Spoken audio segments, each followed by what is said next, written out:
Patrick Stewart at Cannes Lions. Joel Lonnenfeld from Twitter.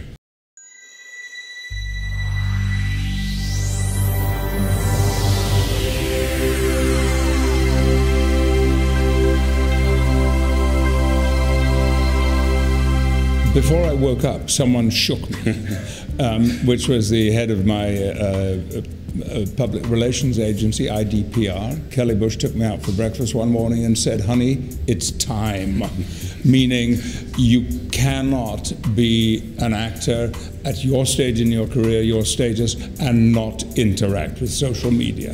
Which one you choose is entirely up to you, but you have to do it. You cannot now just leave it all to PR people. We see celebrities, actors, and anyone who's a storyteller love Twitter because first, there's an instant connection to an audience, and not just an established audience, but the entire influence of where things can be shared, and not just on places like Twitter, but on television, in the press. The influence is well beyond.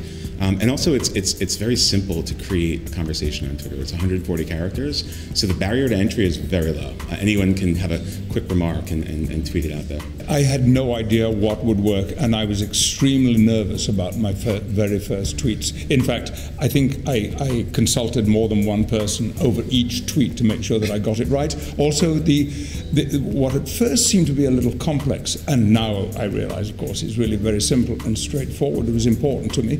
I remember the thrill I had when I got my first 10 followers. The fact that there were 10 people who actually had listened to what I had said and then responded, which is where the immediacy, the conversation, the dialogue element comes in, which I enjoy so much. I love the quote that I think it was Twain, I'd write you a shorter letter if I had more time. Constraint inspires creativity. When you talk to comedians and actors, they love it because it makes you say the most powerful version of what you want to say. There is nothing artificial about what I tweet. I only tweet things that I care about, either because they're important to me, they're things I believe in, or I consider them to be socially important or significant, or simply because I think they're funny.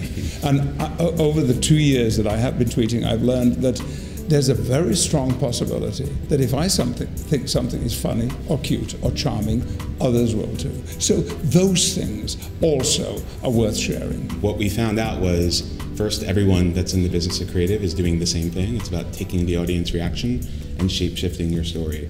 If you can presume where it goes, then you're not telling a story live because you're just broadcasting and not listening.